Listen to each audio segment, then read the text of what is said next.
Bueno, vamos a ver ahora la exploración semiológica del oído. Este órgano inicialmente pues quiere hacerlas como un recorderis anatómico para que nos ubiquemos bien en el espacio, en las estructuras que pueden estar comprometidas y que podemos estar examinando para, para aclarar pues como conceptos y unificar conceptos de anatomía con la semiología. Recuerden que el oído se divide en tres segmentos principales que se inician desde aquí afuera, donde se recorre luego todo este conducto. A ese primer segmento lo denominamos el oído externo. Luego en negro, miren que llegamos a una cavidad interna donde encontramos una serie de huesecillos u osículos que conocemos como el oído medio. Y finalmente, aquí en azul, tenemos la porción más interna de este órgano que es conocida como el oído interno, donde está el vestíbulo, canales semicirculares y la cóclea. Entonces recuerden que anatómicamente el oído tiene tres componentes: oído externo, oído medio, oído interno. El oído externo, recuerden, hay que repasar bien como todas esas estructuras anatómicas que alcanzamos a ver a la mera inspección clínica, porque hay que describirlas. Si un paciente tiene una herida en la oreja, yo tengo que decir exactamente dónde está la herida, entonces por eso hay que recordar las porciones anatómicas de este segmento. Acuérdense que a esto lo conocemos o lo llamamos como pabellón auricular. El pabellón auricular tiene el hélix, la raíz del hélix que se inicia acá, se extiende y se curvea hacia atrás formando el cuerpo del hélix y por ende aquí abajo, por último acá la cola del hélix. Tenemos el lóbulo que cuelga. Acuérdense que el lóbulo es la única estructura desprovista de cartílago, que no tiene cartílago, esqueleto cartilaginoso en su interior. Luego hacia más interno tenemos el antihélix, que es la estructura que hacia superior se bifurca en dos, donde se forma una gran fosa que se llama la fosa navicular. Tenemos toda esta fosa profunda y grande de acá por donde nos metemos el dedo al oído como para taparnos los oídos, que se llama la concha. Anterior a la concha tenemos el trago y inferior aquí, posterior como hacia la raíz del antehélix, superior al lóbulo, tenemos el antitrago.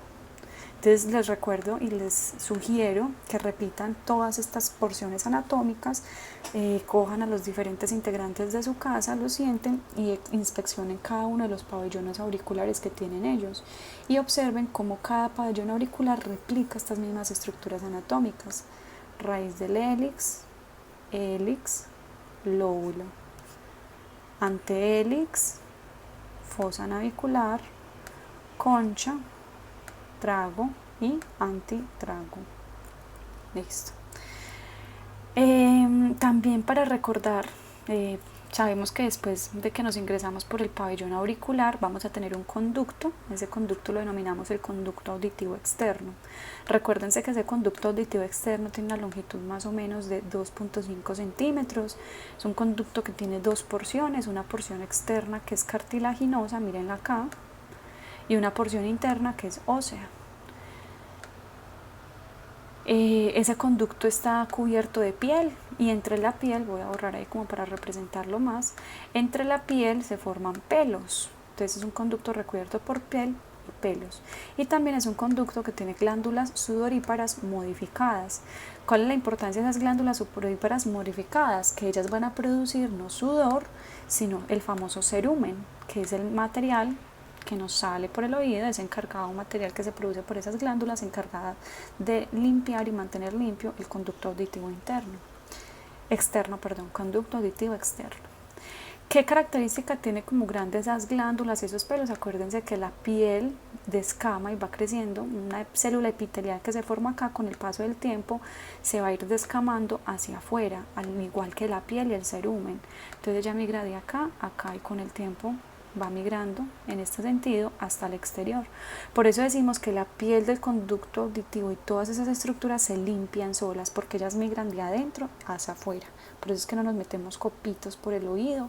Y yo creo que clínicamente nosotros los médicos, siempre que vamos a abordar a un paciente con alguna patología del oído, hay que preguntarle, y una de esas preguntas que vamos a tener en cuenta es preguntarle si se limpia o no se está metiendo cosas al oído como copitos, porque probablemente si es una paciente que tiene tapones de cerumen a repetición, podría ser esa una de sus causas.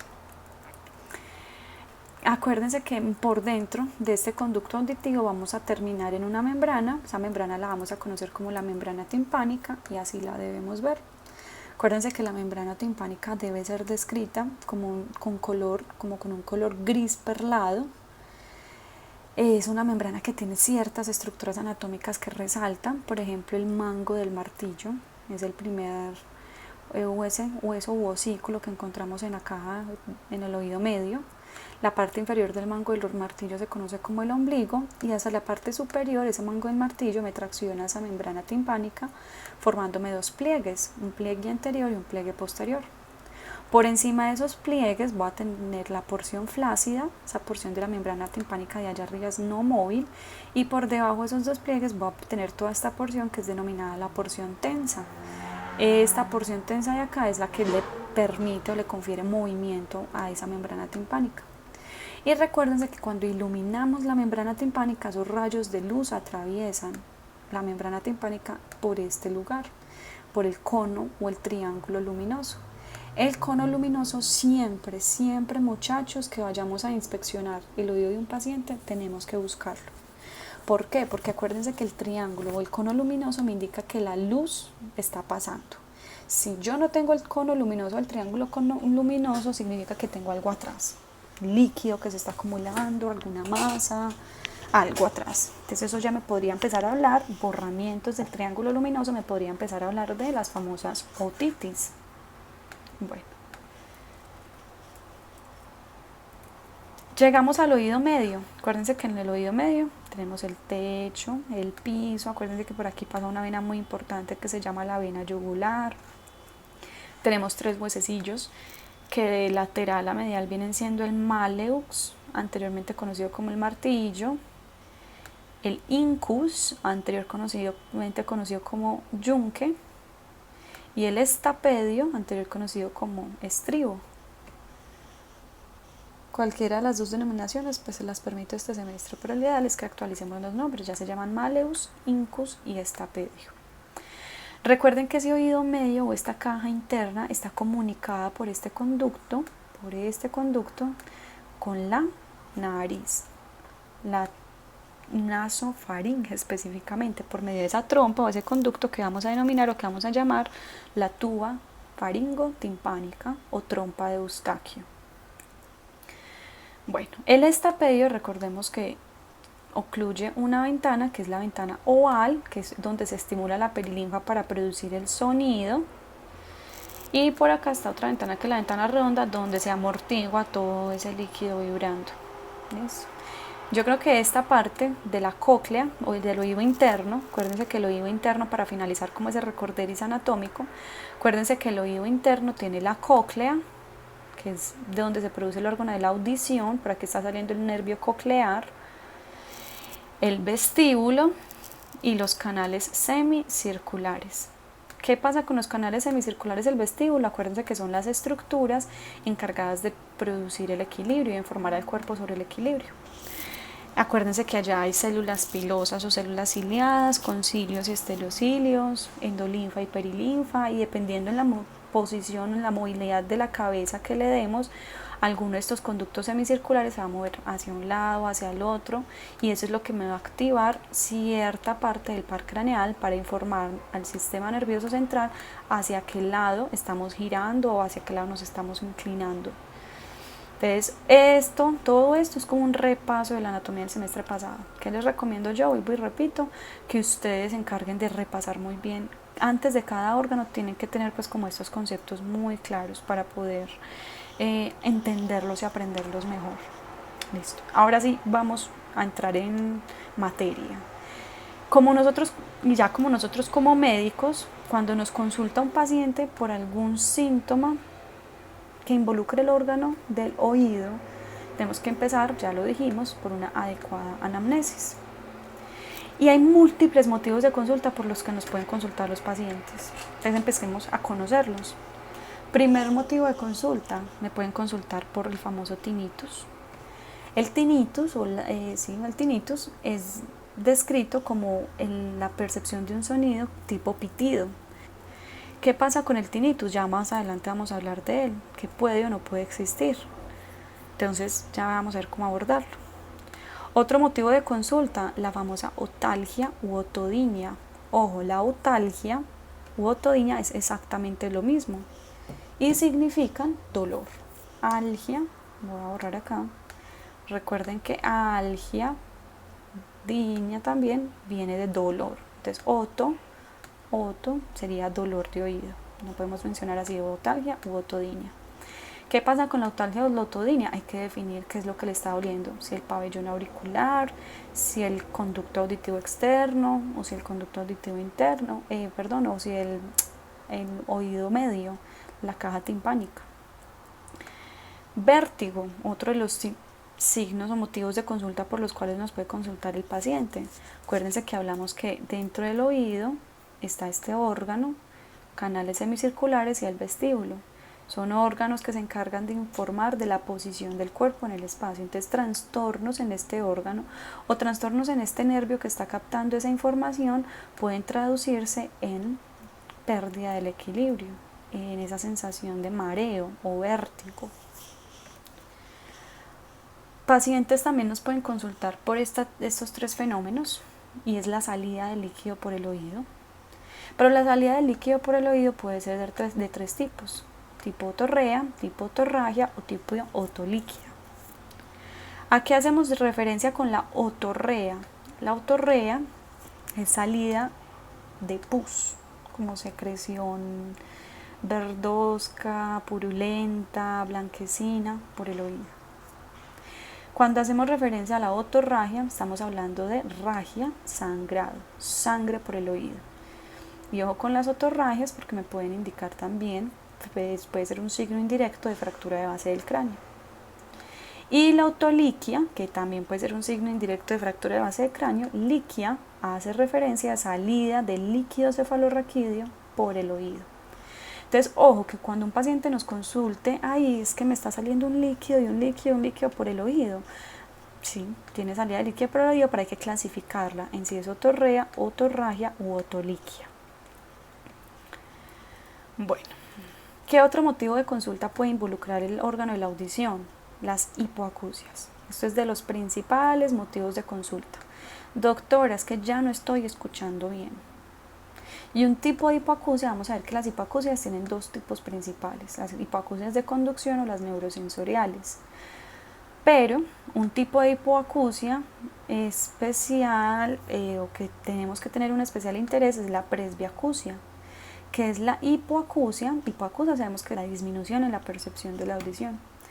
La hipoacusia, debida a la edad, todos cuando lleguemos a la edad adulta, y todos conocemos a ese viejito que hay que gritarle para que no se escuche, es debido a un proceso normal de la vida y a una degeneración, a una pérdida de la vitalidad de los órganos normal, así como el corazón se cansa, así como los ojos paran de ver de lejos, el oído también.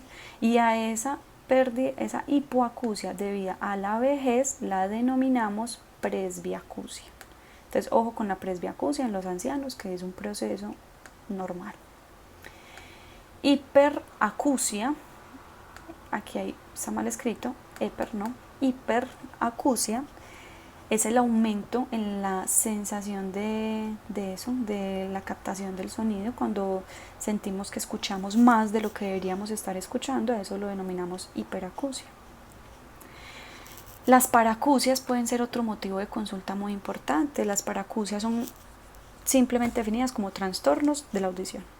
Y dos tipos de paracusias son la enfermedad de Wills y la enfermedad de Weber. Algiacusia es lo mismo, no es lo mismo, no me lo van a confundir con esto, otalgia y otodinia, porque es realmente un dolor en alguna parte anatómica del órgano de la audición, pero la algiacusia es descrita como una percepción molesta de un sonido a tonos normales. Entonces, por ejemplo, yo hablarles como les estoy hablando en este momento y ustedes estar escuchando a través del computador, bájele el volumen, bájele el sonido, está gritando mucho, me duele. O sea, es cuando cualquier tono de ruido normal lo percibimos doloroso. Esa es la algiacusia. Pueden también consultarnos por fatigas auditivas, y los acúfenos. La fatiga auditiva es descrita como el descenso del umbral auditivo tras una exposición prolongada al ruido. Entonces es un paciente que está teniendo una conversación con otro normal, en un tono de voz adecuado, llevan 2-3 horas hablando y ya la tercera hora, no te escucho, no te escucho, no te escucho, como que se va cansando, se va fatigando ese oído. Hay que dejar descansar el oído 1, 2, 3 horas y después vuelve a retomar la capacidad de percepción de ese volumen. A eso lo denominamos fatiga auditiva.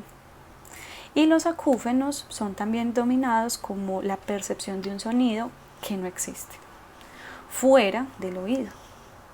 O sea, no, acúfenos, por ejemplo, son trastornos muy relacionados con pacientes esquizofrénicos. O el tinnitus, que a eso es lo que vamos a hablar ahorita. El tinnitus, esa sensación de pitido en el oído, puede ser también descrita como un acúfenos, un ruido que realmente no está ahí. Alguien le pega al oído y también, no, yo no escucho ningún pitido, y el otro sí lo está escuchando. Entonces podría ser un acúfenos. Son motivos de consulta, y más que motivos de consulta, yo creo que son como terminología médica con la cual tenemos que empezar a relacionarnos. Entonces, saber qué es y hablar qué es la presbiacusia, qué es la hipoacusia, algiacusia, todos estos términos médicos quiero que los empiecen a conocer y que los empiecen a interiorizar y aprendérselos. ¿Listo? Sobre la anamnesis hay muchas cosas que preguntar. Entonces, por ejemplo, si me llega con una hipoacusia, ustedes ya sabrán indagar sobre esa hipoacusia. ¿Fue súbita? ¿Fue gradual? ¿Fue acompañada de algún trauma? ¿Alguien en su casa ha sufrido de sordera de edad temprana? Le salió de líquido por el oído en el momento que sintió que empezó a perder la audición, el oído le ha estado picando, le ha estado molestando. Entonces todos estos motivos de consulta practíquenlos y piensen qué preguntarían cada uno de ustedes, qué le preguntaría a un paciente que les venga consultando por cada una de estas cosas, para que vayan ensayando y vayan haciendo pues como la práctica respectiva. Aparte del motivo de consulta y de indagar por ese motivo de consulta en la enfermedad actual, hacemos la revisión por sistemas completo, y después de la revisión por sistemas vamos a indagar por los antecedentes. Entonces, ojo, en los antecedentes familiares es importante detectar antecedente familiar de hipoacusia. Si generalmente el abuelo llegó a una edad donde tenía que hablarle a gritos para que escuchara, el papá ya está empezando en lo mismo, y de pronto usted está con la duda de si cuando vaya a llegar a esa edad le va a pasar o no va a pasar mismo, muy probablemente sí, porque esto tiene como cierto patrón hereditable. Hay que preguntar, ojo, en antecedentes perinatales, pacientes que tengan algún tipo de trastorno de la audición, siempre pregunten en enfermedades perinatales, presencia de infecciones intrauterinas. Si la mamá tuvo algún tipo de infección intrauterina, y este TORCH lo van a aprender después, toxoplasma, otra rubeola, herpes, sífilis. Bueno, malformaciones craneofaciales. ¿Por qué? Porque ya lo vimos, si se acuerdan en la clase cuando vimos cabeza de cuello, cuando observamos la cabeza, creo que no se los mencioné en esa clase, pero bueno, lo vamos a ver ahorita. Un ejemplo, por ejemplo, pacientes que tengan apéndices preauriculares, o los pacientes que tengan suturas, las suturas del cráneo, una craniosinostosis, que ya saben que es la fusión a temprana edad de las suturas, pueden también cursar con alteraciones del oído. Pacientes con peso al nacer por menos de 1.5, menor a 1.5 kilos, tienen riesgo, o que hayan sufrido de hiperbilirrubinemia fetal. Entonces uno es muy fácil preguntarle al paciente, uno le dice, ¿usted sabe si después de que usted nació se puso amarillo y lo tuvieron que hospitalizar y ponerle una lámpara, una luz? Esas hiperbilirrubinemias casi que siempre la mamá les cuentan esas historias a los hijos, y uno casi que siempre lo recuerda si fue expuesto a eso o no. Y también cómo fue el parto, porque durante el parto pueden haber hipoxias o isquemias que pueden llevar a déficit auditivos. En cuanto a los medicamentos, hay que preguntar muy bien qué tipo de medicamentos están tomando, porque hay medicamentos que son considerados como ototóxicos. Ejemplo, los aminoglicósidos. Entonces, si un paciente les dice, no, yo todos los días me tomo una pastillita de tal aminoglicósido, pónganle ojo, que esos medicamentos pueden que estén cursando sobre esa hipoacusia que está presentando el paciente. Hay que preguntarles si ha sufrido de otras enfermedades en la vida, por ejemplo las meningitis o traumas encefalocraneanos, fracturas de base de cráneo, o si ha sufrido o si sufrió de otitis crónicas, porque todo esto predispone a padecer de enfermedades óticas. Listo. Hay que preguntar sobre enfermedades laborales, dónde trabaja, porque generalmente pacientes que trabajen en lugares donde hay más de 80 decibeles de ruido y haya una exposición de más de 80 decibeles por más de 16 horas, eso significa que el paciente va a tener un altísimo riesgo de desarrollar una presbiacusia prematura. ¿Qué pacientes laboran en este estado, con esos decibeles de audición? Los constructores de las obras civiles y también los guardas de tráfico. Todos estos guardas de tráfico están constantemente expuestos a sonidos de más de 80 decibeles. Entonces en ellos hay que tener mucho cuidado porque ellos pueden desarrollar presbiacusias tempranas. Bueno, ¿qué hablamos? La hipoacusia, como les dije, puede tener dos componentes o dos tipos de hipoacusias. Puede estar una hipoacusia o puede haber una hipoacusia de conducción u otro tipo de hipoacusia puede ser la hipoacusia neurosensorial.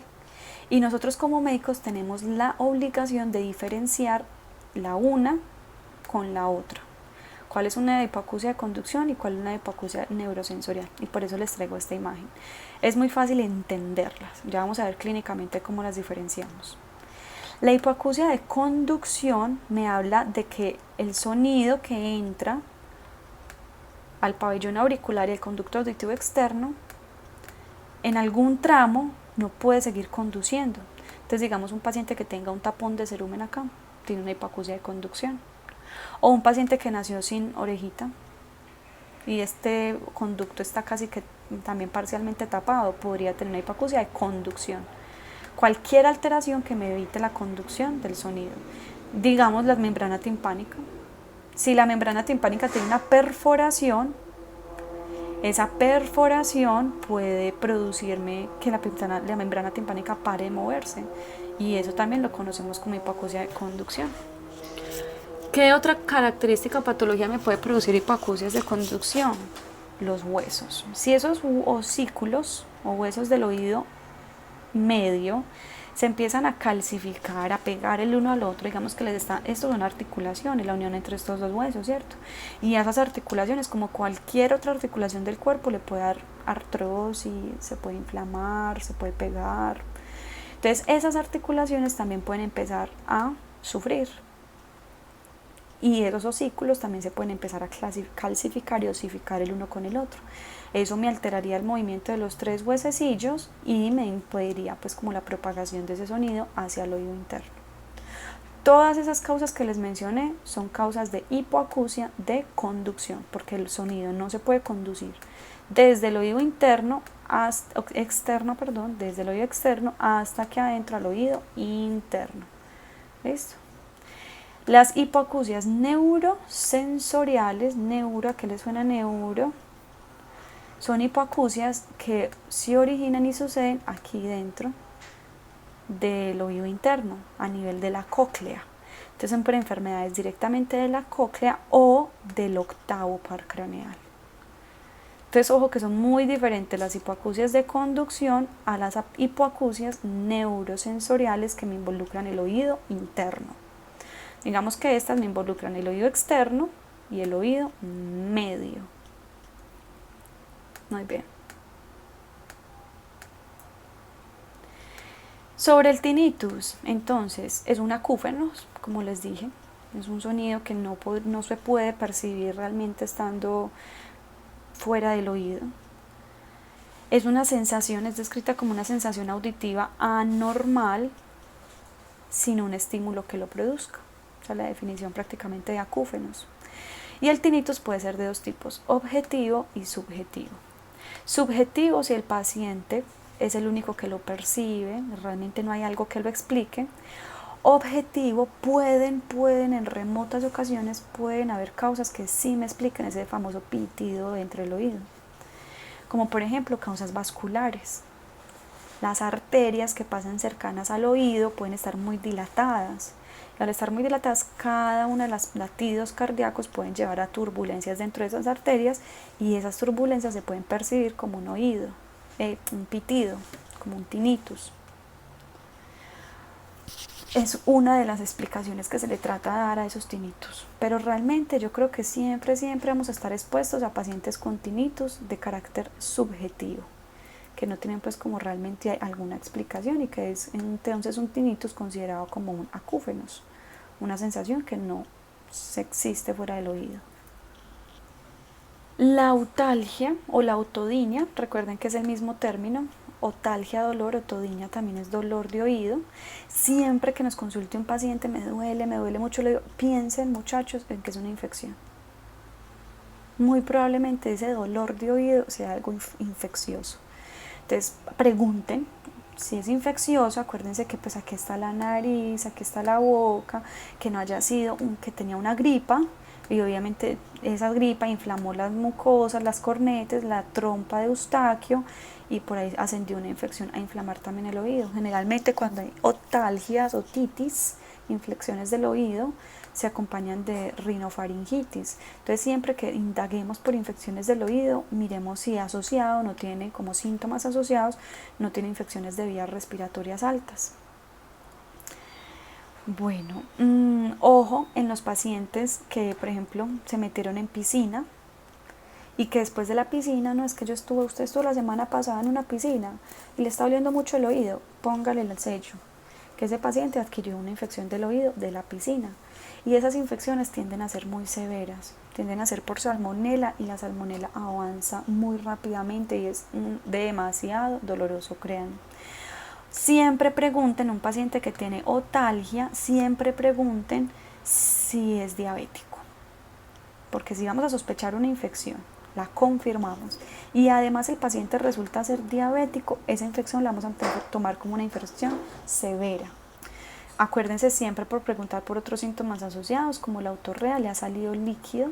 Por ejemplo, si el paciente me dice, me estaba doliendo mucho el oído y de un momento a otro ya me paró de doler, pero mire todo el líquido que me está saliendo ahora, uno que sospecha, y uno ve el oído del paciente y esa oreja saliendo y saliendo líquido.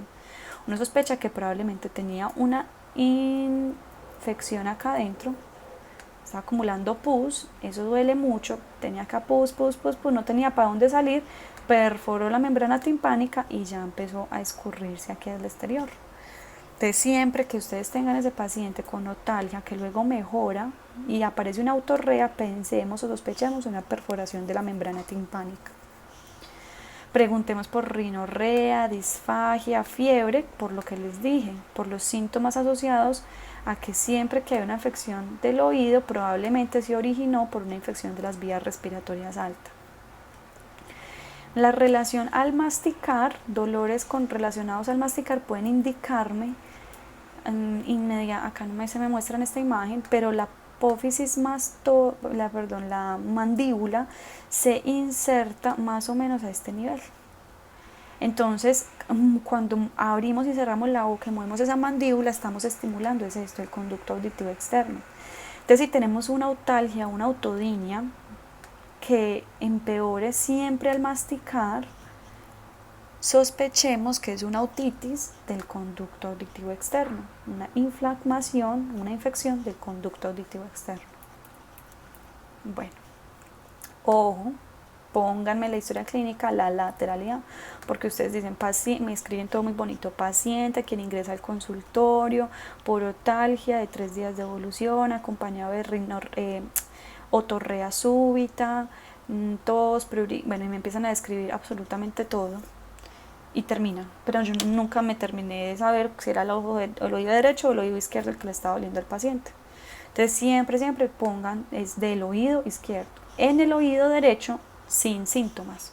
Traten de describir ambos oídos siempre.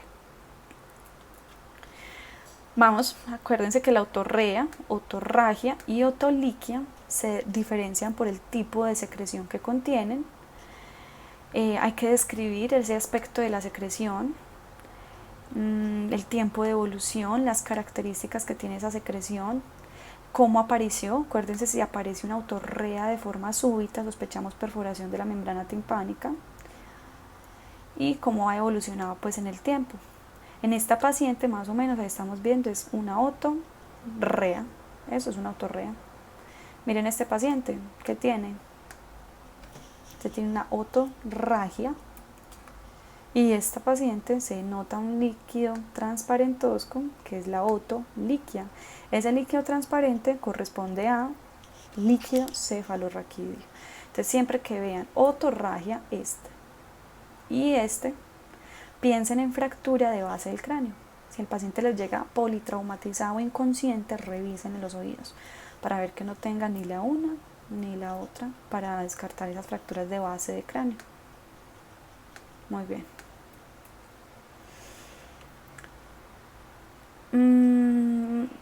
Bueno, yo creo que esto es como simplemente como para diferenciar qué enfermedades pueden causarme qué tipo de secreción específicamente.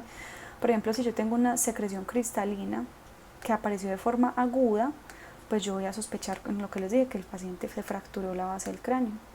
Pero si yo veo que es una otorrea mucopurulenta que apareció de forma aguda, también me puedo sospechar en otitis media.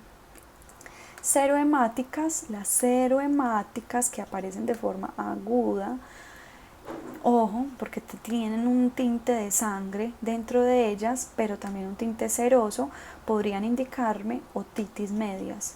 O si es sangre como tal rutilante, no tan serosa, no tan serohemática, sino sangre rutilante, vamos a sospechar en esa fractura de base de cráneo. Y en las crónicas, ojo con este dato, en las crónicas, cuando ustedes las vean mucopurulentas, piensen en una otitis media crónica, no nos salimos de la infección, pero cuando ustedes vean sangre crónicamente saliéndole del oído a un paciente, piensen en que esa sangre puede ser por un tumor, algún colesteatoma, algún tipo de tumor que esté dentro del oído que esté ya sangrando. Bueno, muy bien. Otro síntoma, dijimos el vértigo. Esto, miren esta imagen, yo creo que viéndose esta imagen a todos nos da vértigo. Es esa sensación ilusoria de movimiento. Puede ser de dos tipos, de uno mismo o del ambiente. Entonces cuando uno dice que hay un vértigo, que yo soy la que me estoy moviendo, me voy a caer para la derecha, me voy a caer para la izquierda. Cuando yo digo que yo soy la que me estoy moviendo, hablo de que es un movimiento, un vértigo subjetivo. Cambio cuando hay un vértigo, que las cosas, yo estoy quieta, pero veo que todo a mi alrededor se mueve, los objetos se mueven, el piso se mueve, la cama se mueve. A eso yo lo denomino un vértigo objetivo. Y hay que diferenciar entre el vértigo subjetivo y el objetivo para uno poder saber cómo se siente el paciente. Las causas del vértigo pueden ser de dos tipos, vértigos periféricos o vértigos centrales. El 85% son vértigos periféricos. ¿A qué hace referencia el vértigo periférico? A esto, me devuelvo a esta imagen. El vértigo periférico se origina acá, en el oído interno, en el vestíbulo, en los canales semicirculares. A ver si tenemos otra imagen más bonita. Acá. En el vestíbulo, en los canales semicirculares o en el nervio vestibular. Acuérdense que es el octavo par craneal, nervio cócleo vestibular. Si se inflama el nervio, me da vértigo. Si se inflama el laberinto, laberintitis, los canales semicirculares, si da laberintitis y se inflaman esos canales, da vértigo. Si se inflama el vestíbulo, da vértigo. Entonces cualquiera de estos lo vamos a denominar vértigo periférico. Periférico porque está periférico, está en el oído. Central, acuérdense que está todo lo que está en el encéfalo. Entonces el vértigo de origen central, ¿cuál piensan ustedes, muchachos, que es de peor pronóstico? ¿El periférico o el central? El central hace referencia a los vértigos del sistema nervioso central, del encéfalo. O sea, la corteza cerebral, las circunvoluciones, el cerebelo, el tallo cerebral. Todo eso me puede hablar de sistema nervioso central. El vértigo central es el vértigo que se origina específicamente en el cerebelo. O sea que un paciente que me inicie con un vértigo súbito y yo defina que es periférico, pues probablemente esos órganos periféricos van a recuperar. Pero si es un vértigo súbito y yo defino, que ya vamos a aprender cómo se define si es periférico o central. que yo defino que es central, eso me va a indicar que es el cerebelo, que probablemente se acabó de infartar, un infarto cerebeloso. Y sabemos que cuando el sistema nervioso se infarta, pocas veces recupera. O sea que es más delicado tener esto. Gracias a Dios, la mayoría de los pacientes cursan con vértigos de origen periférico. Listo. El vértigo periférico, entonces, como les dije, puede ser del cerebelo principalmente, especialmente hemorragia cerebelar. Ahí está bien escrito, sí. Hay otras causas como isquemias del tallo cerebral, otra causa como insuficiencia vertebrovacial, que ya son alteraciones de las arterias basilares, que son las arterias que nutren el cerebelo. Tumores de fosa posterior, un tumor que esté paradito al lado del cerebelo y que me esté empujando y comprimiendo al cerebelo puede desencadenarme vértigo. Y la esclerosis múltiple, que es una enfermedad pues, que van a conocer mucho más adelante. Los vértigos periféricos tienen múltiples causas. La que yo quiero que se aprendan ahorita, este tercer semestre de semiología, la única que quiero que se aprendan del vértigo periférico es esta: el vértigo posicional paroxístico benigno. Vamos a consultar qué es el vértigo posicional paroxístico benigno y qué lo causa. ¿Cuáles son las causas? ¿Por qué se desencadenan los vértigos posicionales paroxísticos benignos? ¿Listo? Entonces esa nos queda como consultica.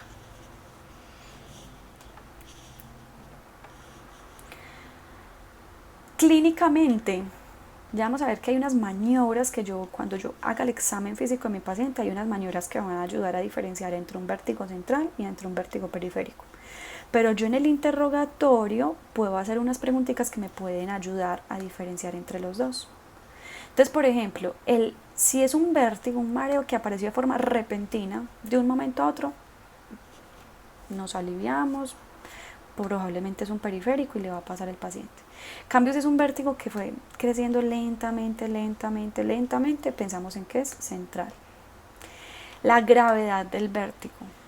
Generalmente la gravedad en el vértigo periférico ellos sienten que son que todo les da vueltas y que están muy mareados, pero de forma muy severa. Ellos sienten esos síntomas muy acentuados. En cambio, en el vértigo central los síntomas son menos intensos. El patrón, si es intermitente, en la mañana se despertó con vértigo, en el transcurso de la tarde se le quitó, en la noche otra vez le dio un poquito y después se le volvió a quitar. Entonces si aparece y desaparece, aparece y desaparece, y es intermitente, es de mejor pronóstico, es un vértigo periférico. En cambio, si es constante todo el día, ya 2 semanas, y en las 2 semanas no se le ha quitado el vértigo, pensamos que es un vértigo de origen central. Con los cambios de movimientos, hay que preguntarle, si usted se mueve hacia la derecha, hacia la izquierda, si mira hacia un lado, si mira hacia el otro, ¿empeora el vértigo? Ay, sí, horrible. Entonces ya sabemos que es periférico. El paciente me dice, no, yo me puedo mover para cualquier lado y si, ni me empeora ni me mejora, siempre va a estar. Ese es un vértigo central. Siempre los síntomas asociados, náuseas, vómito, diaforesis, a ver si bueno, acá está la diaforesis. Esos síntomas asociados se producen en los vértigos periféricos. Como son tan intensos, se dan más síntomas. Entonces es más típico verlo en vértigos periféricos. En cambio, como son menos intensos los vértigos centrales, son constantes, todo el día están, ellos se sienten siempre mareados, pero no van a tener síntomas como náuseas, diaforesis asociada. Nistagmus. Listo. El nistagmus, que ya vamos a ver qué es el nistagmus, son unos movimientos rápidos de los ojos, rápido, los movimientos hacia la derecha, izquierda de los ojos. Esos movimientos es típico verlos horizontales, de arriba, que el ojo se mueva a derecha, izquierda, o arriba hacia abajo, o rotatorio. Eso ya vamos a ver un videito de esos. Es más típico ver todos esos cambios en el periférico. Cambio en el central es más típico los nistagmus verticales y también rotatorios, no sé por qué no me lo ponen ahí. O los nistagmus que hagan cambios de direccionalidad. Ya vamos a ver un video de eso. Fatiga de síntomas y signos. Bueno, digamos que los síntomas se fatigan, pero en el central no, siempre va a estar el síntoma ahí presente, el mareo siempre va a estar presente, eso ya lo dijimos. Pérdida auditiva, entonces el paciente generalmente en el vértigo periférico puede decir que además de que está muy mareado, no está escuchando bien. En cambio, en el vértigo central, el paciente está escuchando común y corriente, no altera la sensación auditiva. La membrana timpánica puede también presentar alteraciones en el vértigo periférico, no en el central, y otros síntomas del sistema nervioso central pueden aparecer en el vértigo central. Entonces, por ejemplo, la cefalea, las convulsiones, el vómito en proyectil, bueno, la visión borrosa, todo eso puede ser más del sistema nervioso central, por isquemias del cerebelo. Bueno. Entonces vamos a empezar el examen óptico. En este examen físico, acuérdense que siempre empezamos con inspección, palpación. El oído como tal no se percute ni se ausculta. Entonces aquí vamos a meter las maniobras, la otoscopia y otras maniobras para diferenciar esos vértigos. Entonces vamos con la primera, la inspección. ¿Qué es lo que inspeccionamos en un oído? Un momento.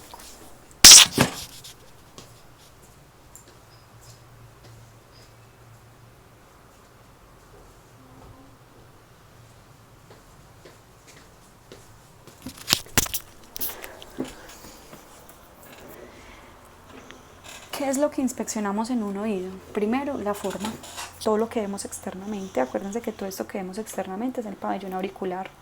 Miremos que tiene todas las partes anatómicas completas y se puede escribir en la historia clínica paciente con presencia de lóbulo normal, trago, antitrago, hélix, antihélix, sin lesiones en la piel. Entonces miramos el color de la piel, si hay heridas, si hay cicatrices, si hay masas, todo lo normal que deberíamos inspeccionar. Hay que inspeccionar la implantación del pabellón auricular. En la implantación del pabellón auricular, miren por ejemplo este niño. ¿Cómo puedo saber cómo está implantado? Terminemos de dibujarle acá la cabecita a este niño. Recuérdense que a nivel posterior tenemos el hueso occipital. La parte más prominente, más sobresaliente del hueso occipital la definimos el occipucio. Entonces debemos tocar ese occipucio y el borde externo del ojo del niño. Y debemos trazar una línea recta entre el canto externo del ojo y el occipucio. ¿Qué pasa con ese pabellón auricular? El borde superior del pabellón auricular debe cortar esa línea, o sea que la orejita de este niño debería estar, volvamos a dibujar la línea, bueno, si la dibujamos ahí, me queda un poquito arriba, pero la orejita del niño debería estar ahí. ¿Listo? El borde superior debe, o toda la parte superior debe atravesar. Hagan el ensayo en su casa con sus familiares y fíjense cómo ven esas orejas.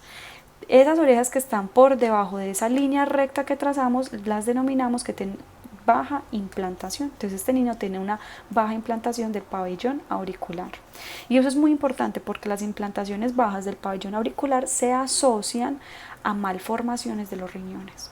Entonces un niño que yo vea así o un paciente que yo vea así, lo segundo que yo voy a hacer es que al final de la historia clínica voy a poner ordeno, ecografía renal y unos examencitos de sangre, un examencito de orina para ver cómo están esos riñones. Se asocian a malformaciones renales. Bueno, detallamos el pabellón auricular, la forma, el color, el aspecto, todo el orificio y toda la entrada del conducto auditivo externo, y no solamente miramos la orejita por acá, sino que hay que cogerla, voltearla y mirar la región retroocular, porque acuérdense que detrás de ella está la apófisis mastoides, y la apófisis mastoides hay que inspeccionarla para ver que no esté inflamada y no de pronto no me tenga una mastoiditis. Entonces miren por ejemplo esto que inspeccionan ustedes de estos pacientes, de estos pabellones auriculares. Miren que hay pabellones que están incompletos. Miren acá no tienen todas las partes anatómicas descritas. Estas malformaciones de los pabellones auriculares se conocen como microtias. Las microtias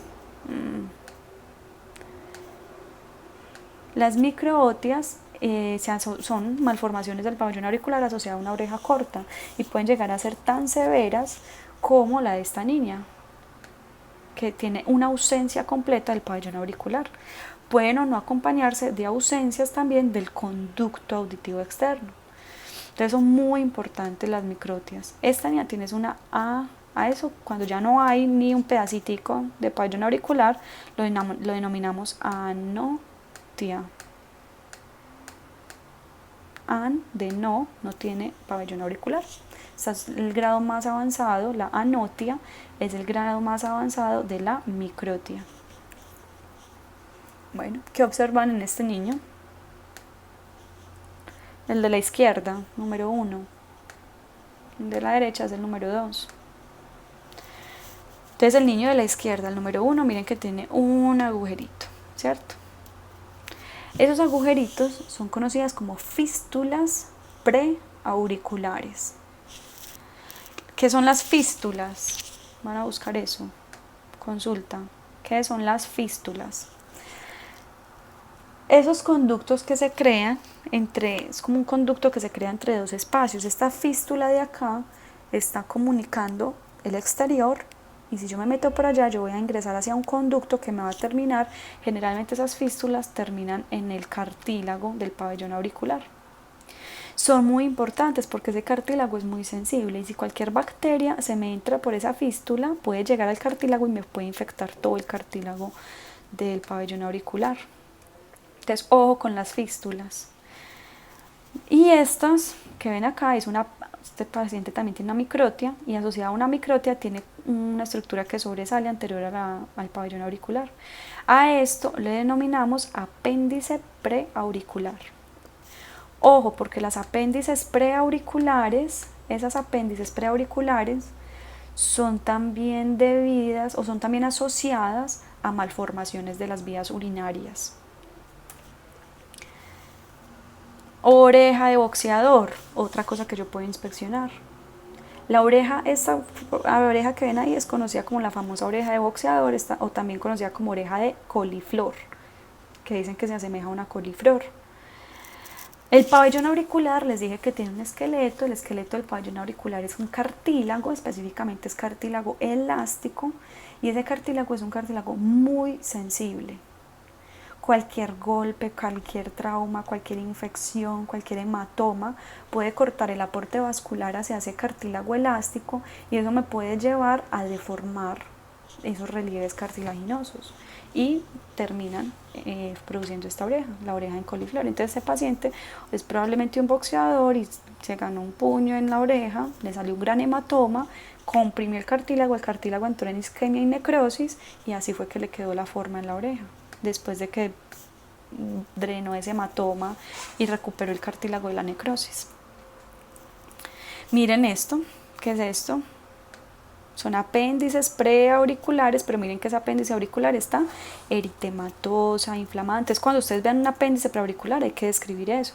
Paciente con apéndices preauriculares a nivel de la raíz del hélix, a nivel anterior de la raíz del hélix, sin cambios locales en la piel, sin supuración, sin eritema, sin calor local. Todo eso hay que escribirlo así. Si lo ven así, pues entonces este es un paciente con una fístula preauricular a nivel anterior de la raíz del hélix también, presenta edema, inflamación, punto de supuración activo, como lo quieran describir. Ese paciente hay que darle antibióticos. Ojo con el lóbulo, también hay que memorar la anatomía del lóbulo. Este es un lóbulo normal y este es un lóbulo cortadito.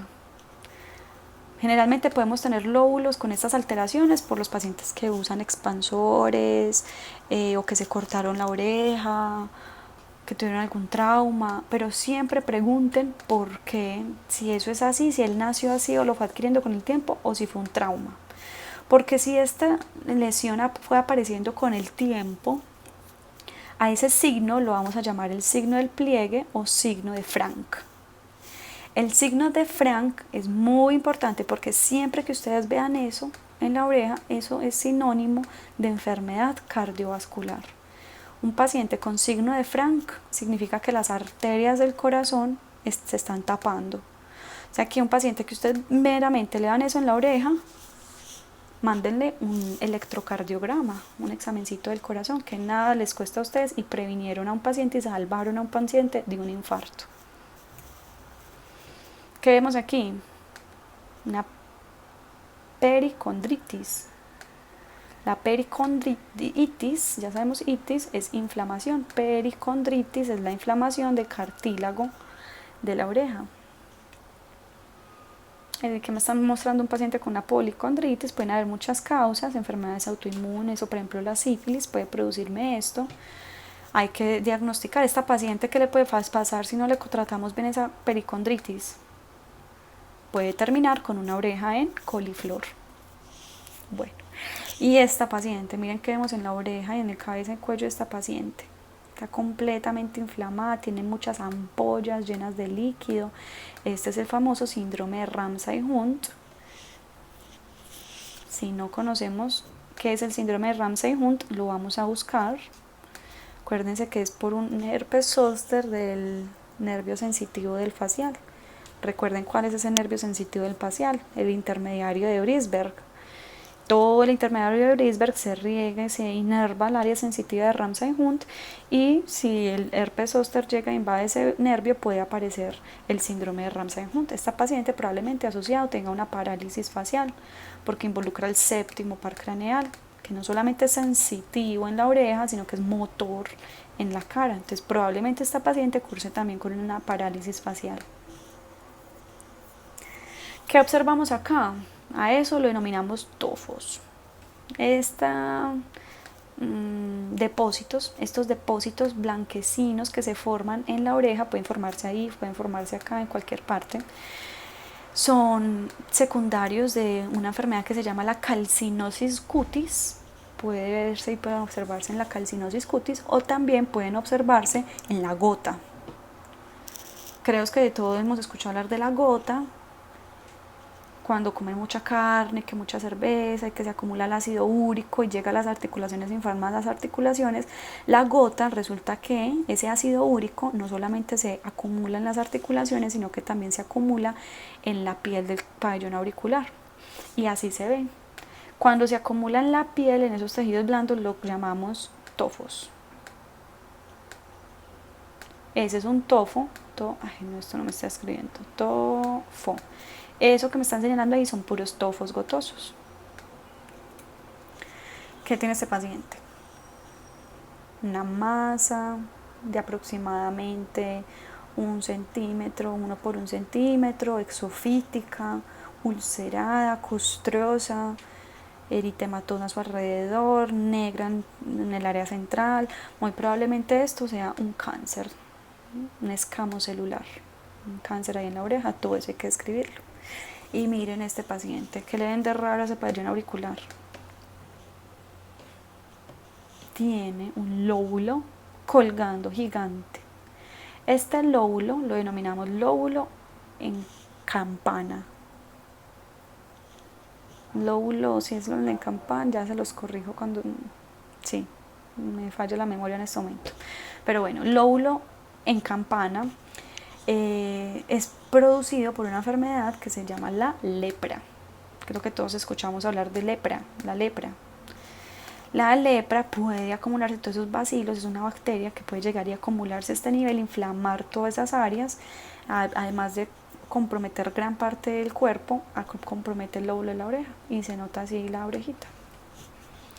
Listo, entonces ojo con todas estas, que miren que solo viendo yo ya estoy dando diagnósticos. Yo ya estoy mandando, por ejemplo, acá a un paciente al cardiólogo, aquí estoy dando antibióticos, aquí también estoy tratando una parálisis facial, aquí estoy tratando el ácido úrico, solamente viendo la oreja. Entonces miren que hay muchas cosas que uno puede sacar y deducir de una mera inspección. Bueno, palpación. ¿Qué hacemos en la palpación? Hay que tocar, todo esto hay que tocar el pabellón auricular, hay que tocar tóquenselo ustedes en este momento, tóquense el lóbulo, jálense ese lóbulo, jálense el hélix para arriba, para abajo, para un lado, tóquenlo fuerte, nada de eso nos debe doler. Entonces la palpación del pabellón auricular debemos hacerla y no debe doler. Si la palpación está resultando dolorosa, eso nos puede indicar infecciones, ¿listo? En curso o en proceso. Y aparte de tocar toda el pabellón auricular, vamos a la parte posterior, ahí por donde esta paciente está metiendo el dedo. En la parte posterior del pabellón auricular, acuérdense que tenemos la apófisis mastoides, hay que tocar la apófisis mastoides. Por último, metemos el dedo dentro del oído, hagamos el ensayo en este momento, métanse el dedo dentro del oído y ahora abren y cierren la boca. Abren, cierren, abren, cierren. ¿Qué están sintiendo ahí? La mandíbula moviéndose en la articulación temporomandibular, en la ATM, la articulación de la mandíbula. Eso también hay que palparlo porque por la oreja es que se palpa y se explora esa articulación. Entonces aprovechen a tocar todo ese pabellón, a tocar atrás la apófisis mastoides y a tocar por dentro del oído y hacia adelante la articulación temporomandibular. Hay que hacer una maniobra también a este nivel en la palpación y es coger el trago. El trago, ya saben cuál es el trago, a ver si lo vemos acá. Este de acá es el trago, este acá. Cojan el trago y jálenlo también, tracciónenlo, para arriba, para abajo, para un lado, para... El trago no debe doler, no debe ser doloroso.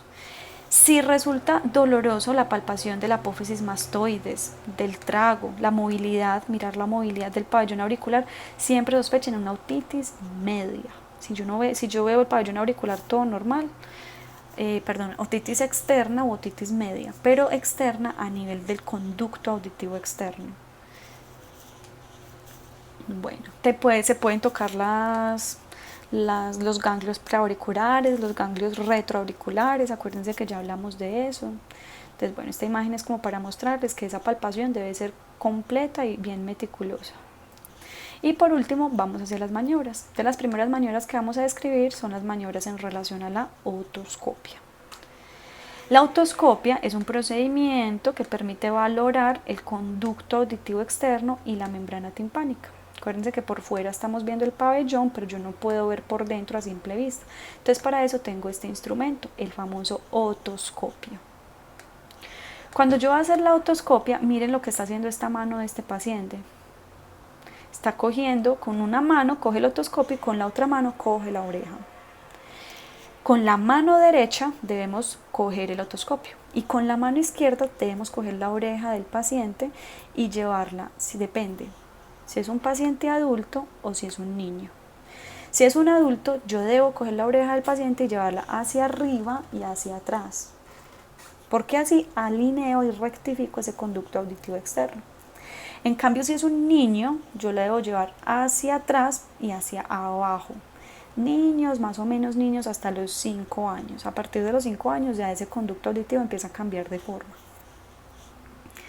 ¿Qué hacemos? Empezamos a observar, nosotros miramos por este lente que nos proyecta la luz desde allá adentro, por este espéculo, ya vamos a ver las partes del otoscopio y por este lente empezamos a observar, que es lo primero que vamos viendo. Entonces primero debemos ver el conducto auditivo externo, acuérdense que es ese conducto, pabellón auricular, es todo ese conducto que me lleva hasta la membrana timpánica. Acuérdense que es un conducto que tiene piel y pelos, cerumen y glándulas sudoríparas. Piel, pelo, cerumen. Entonces yo debo empezar a observar es esto, el conducto. Entonces yo debo mirar la pared superior del conducto, la pared inferior del conducto, debo ver esos pelos, debo ver ese cerumen. ¿Y yo qué debo ver? Que todas esas paredes de ese conducto estén normales, que no estén rojas, que no estén inflamadas, que no estén descamando, que esté libre toda la visión desde acá. Vuelvo y dibujo. Ahí ya me quedó más feito el dibujo, pero libre, que esté todo este conducto y que me permita ver hasta el fondo, hasta la membrana timpánica y no que tenga un tapón de cerumen obstruyéndome la visión. Todo eso es lo que tengo que observar. Ojo, y ojo con esto. Primero, observar el oído sano. Entonces el paciente me dice, me duele mucho el oído derecho. Acuérdense, dolor, vamos a sospechar infección. Entonces si le duele el oído derecho y examinamos el derecho y después vamos y examinamos el izquierdo, pues llevamos la infección del derecho hacia el izquierdo y ya infectamos los dos oídos. Entonces lo que vamos a hacer es que primero vamos a explorar el sano, cambiamos el espéculo, ponemos un espéculo nuevo y luego nos vamos e inspeccionamos el oído enfermo. Este es el otoscopio. El otoscopio tiene un mango. Por aquí el mango, hay unos que uno les desatornilla por aquí abajito y le mete las pilas, o hay unos que desatornilla uno por aquí arriba y uno les mete las pilas. Dentro del mango están las pilas. ¿Listo? El mango puede tener el switch en la parte superior, aquí como a este lado, o la mayoría de los otoscopios tienen el switch de encendido y apagado, es en esta ruedita negra, sobre esa ruedita negra, y la vemos en verde. Yo lo presiono hacia abajo, lo giro para un lado para apagarlo, y lo presiono y lo giro para el otro lado para prenderlo. Entonces girándolo es que lo prendo y lo apago. Va a tener entonces una cabeza, y esa cabeza le vamos a conectar un espéculo en la parte anterior. Lo que me está señalando el número 6 lo denominamos espéculo. Ojo pues que ustedes en la clínica les va a decir el médico, páseme el espéculo, y ustedes sin saber qué, no, entonces ya sabemos que es el espéculo. El espéculo viene en tamaños, entonces hay unos que son muy chiquiticos, pero nosotros vamos a escoger el más grande. O sea, que pesar de todo el paciente, pero queremos ver bien todo. Vamos a escoger el más grande que quepa en el conducto auditivo externo del paciente. Obviamente si es un bebé recién nacido, yo escojo el más grande, eso nunca le va a entrar. Pero el más grande que le quepa al paciente. Bueno, atrás va a tener esa cabeza del otoscopio, va a tener una pantalla, un vidrio, realmente es un vidrio transparente, y ese vidrio transparente va a magnificar la imagen que vamos a ver adentro. Entonces realmente funciona como un lente, es un lente que magnifica la imagen en el interior. Y al lado de la cabeza va a tener un orificio, que ahí me lo marcan con el número 4. Ese orificio es para conectar una manguera para yo poder hacer las neumatoscopias. Ya les voy a mostrar un ejemplo de una neumatoscopia. Hay diferentes tipos de otoscopios. Hay otoscopios digitales, que uno lo mete así, se lo muestran súper bonito en una camarita y uno puede tomar hasta fotos y todo. Pero los más comunes que utilizamos nosotros son los primeros que vimos, los otoscopios normales. Y estos son los que utilizan los otorrinolaringólogos. Tienen pues como una gran magnificación, un gran lente y una gran lupa. Es como un microscopio. Con eso es que hacen todas sus cirugías. Bueno, entonces vamos con el examen físico, ya ingresándonos con el otoscopio. Lo primero que tenemos que hacer es mirar ese conducto auditivo externo, mirarlo así externamente. Y mirar si tiene o no tiene algo obstruyéndolo, si tiene o no tiene salida. Entonces miren que acá traccionamos el pabellón auricular hacia atrás, y lo primero que vimos es que ese conducto auditivo tenía sangre, tiene una otorragia. Entonces ya sabemos que hay que ingresar con mayor cautela, pues más cautelosos, siendo más cautelosos, porque podemos chocar contra algún hueso fracturado.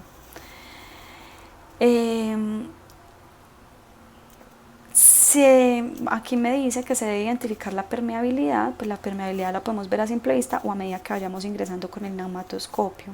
Generalmente cuando esa permeabilidad está reducida y yo veo que esto está tan inflamado que no hay forma de yo meterme allá, eso me puede indicar una otitis del conducto auditivo, otitis del oído externo. Acuérdense, el oído externo es el pabellón auricular y el conducto. Si se inflama alguna de estas dos, a mí me da una otitis externa. Membrana timpánica, caja timpánica con los 3 huesecillos, 1, 2 y 3. Si se inflama cualquiera de estas cosas, es una otitis media. Entonces, si yo veo que este conducto está casi colapsado y lo inflamado que está, que no permite que nada ingrese, yo voy a sospechar una otitis externa. Y esas otitis externas son muy conocidas como las otitis externas malignas. ¿Por qué? Por lo que les dije. Ojo con el paciente que se mete a una piscina. Generalmente pacientes que les da infecciones del oído después de que salen de piscinas o el mar, son por salmonela, invaden el conducto auditivo externo y evolucionan muy rápido. Y también pacientes diabéticos les da muchos esas otitis externas, también son otitis externas que evolucionan muy rápido. Entonces ojo, porque por eso se llaman otitis externas malignas, por esa gran evolución. Son pacientes que tenemos que ponerles mucho cuidado. Entonces miren, ahí ingresé con el otoscopio. Esta es una imagencita que me permite a mí ver cómo se ve por dentro con el otoscopio. Miren por allá al fondo, voy a pintarlo en este momento, la membrana timpánica. Pero miren que yo no voy a ir directamente a mirar la membrana timpánica. Yo me estoy yendo lentamente mirando las paredes y miren que se ve la piel, que se ve que tiene una piel con un adecuado color, no está eritematosa, no está descamativa, entonces hay que ponerlo, acuérdense. Paciente quien a la otoscopia observó piel sana, no eritematosa, no descamativa, con presencia de pelos, poco cerumen, no observo tapones de cerumen, no observo cuerpos extraños en el interior de ningún tipo, no hay inflamación, resto normal. ¿Listo? Entonces miren que ahí describí todo lo normal que se puede ver de ese conducto. Miren todo el conducto, aquí estamos viendo, yo también lo veo completamente normal, un conducto auditivo muy sano, lo estoy viendo por toda la periferia, no se centren y no se enfoquen en la membrana timpánica, eso lo vamos a hablar después, eso lo vemos después, pero miren que todo este reborde, este alrededor está completamente bien. The otoscopic head is put onto the handle. Este es un video que quiero que veamos que nos muestra cómo debe verse pues la maniobra de la otoscopia. Entonces voy a volver a reproducir. The otoscopic head is put onto the handle and the speculum, the largest diameter speculum, is used. In order to visualize the patient's tympanic membrane and external auditory canal in the right ear, the examiner places his left hand on the mastoid process and pulls up, out, and back, thereby straightening the external canal. The instrument may either be held this way to enter the canal or this way. Either way is acceptable. The most important part, though, is pulling up, out, and back to straighten the canal. In doing such, you will straighten the canal, place the speculum into the external auditory canal, and visualize the external canal and the tympanic membrane. You'll notice the malleus, the umbo, the light reflex pointing anteriorly, and perhaps other ossicles in the middle ear.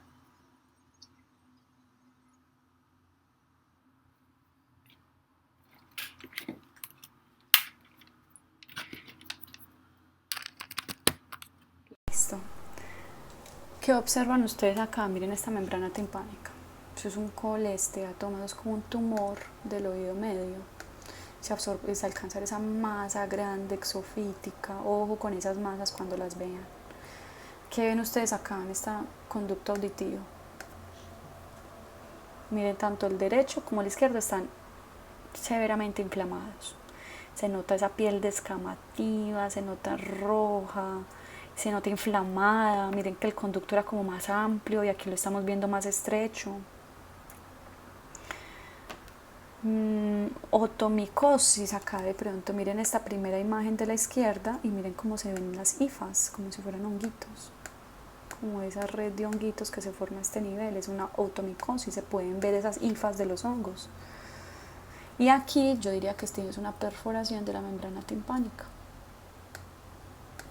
Miren esta otra imagen que tiene un tapón de cerumen, así es que se ven los tapones de cerumen. Así se ve más, creo que más realista la imagen de un tapón de cerumen. Y este paciente tenía, creo que un bichito ahí adentro, un cuerpo extraño en el conducto auditivo, ahí se lo están sacando. Otro paciente con una inflamación severa, ¿cómo se llama esto? Diagnóstico. Entonces en el examen físico y en la historia clínica lo anotamos, examen físico. A la otoscopia observo conducto auditivo inflamado, eritematoso, con vesículas, descamativo, doloroso a la tracción, con otorragia o no otorrea, con otorrea, mucho prurito, dolor, lo que sea. Y después por allá abajo en diagnóstico, ¿qué van a poner? Otitis externa maligna o una otitis externa, pueden dejarla nada más así, otitis externa aguda. Bueno, así es que deberíamos observar ya la siguiente estructura. Entonces ya observamos el conducto auditivo y ya cuando nos vamos hacia el fondo llegamos a la membrana timpánica. La membrana timpánica semiológicamente se describe así, de este color, se le describe un color gris perlado. Esto no me escribe bien, perlado, gris perlado. Cualquier cambio en el color gris perlado de la pared de la membrana timpánica, piensen y sospechen en causas infecciosas, sí, unas otitis medias, que ahorita vamos a ver otras imágenes. Miren que tiene forma de anillo, se inserta pues como en todo el reborde y en la profundidad del conducto auditivo externo. Tiene un hueso que sobresale sobre ella, que se conoce como el malleus o martillo. Acuérdense que la parte más inferior de ese malleus se conoce como el ombligo. Hacia atrás tiene los dos pliegues, esto ya lo habíamos mencionado, pliegue anterior y pliegue posterior. Esta es la pars flácida y todo esto acá abajo viene siendo la pars tensa. Acuérdense que debemos observar el cono luminoso, y la importancia de ver el cono luminoso es saber que si está pasando y si está iluminando es que atrás no hay nada. Si se borra el cono luminoso, probablemente detrás de esta membrana, en el oído medio, hay líquido. Entonces, ojo con poder observar ese cono luminoso. ¿Qué más vemos? Bueno, la membrana timpánica, para ser prácticos, hay que dividirla, subdividirla en cuadrantes. A ver que acá se me fue muy mal la flecha. Vamos a dividirla en cuadrantes. Y esta creo que me está inclinando un poco. Vamos a volverla a borrar. Listo, dejémosla así. ¿Por qué la debo dividir en cuadrantes? Porque esos cuadrantes me ayudan para comunicarme entre médicos. Es decir, yo le digo a un otorrino, ahí tengo una perforación de la membrana timpánica, y el otorrino les pregunta, ¿en qué parte? Ustedes, ¿en qué parte de la membrana? No, pues en la membrana timpánica. No, pero dígame en qué parte. Entonces, para nosotros comunicarnos específicamente qué parte de la membrana timpánica está comprometida, la dividimos en cuadrantes. Ojo pues que se tienen que saber bien cuáles son los cuadrantes. Este es el primer cuadrante, este es el segundo cuadrante, este es el tercer cuadrante y este es el cuarto cuadrante.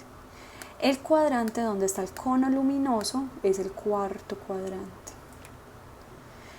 Este paciente tiene la nariz hacia adelante, acá están los ojos y ahí está su orejita. Acá atrás tiene el hueso occipital. Este cuadrante, el 2 y el 4, son los cuadrantes anteriores. El 1 y el 2, el 3, perdón, son los cuadrantes posteriores. Estos son superiores y estos son inferiores. Entonces el 1 es el cuadrante supero-posterior, el 2 es el cuadrante supero-anterior, el 3 es el cuadrante infero-posterior y el 4 es el cuadrante infero-anterior. Y así es que nosotros podemos pues como unificarnos para poder detallar bien las estructuras. Ahora miren estas membranas timpánicas que observan. Esta membrana timpánica perdió completamente ese color gris perlado. Miren que se roja. A esto lo llamamos hemotímpano. Ese paciente tiene un hemotímpano sangrado en la cavidad, en el oído interno, oído medio. Miren esta membrana timpánica. La vemos completamente abombada. Muy probablemente ese paciente por allá en la profundidad tenga el pus detrás de esa membrana timpánica que la está bombando tanto hacia afuera. Esta membrana timpánica, déjenme yo borro acá.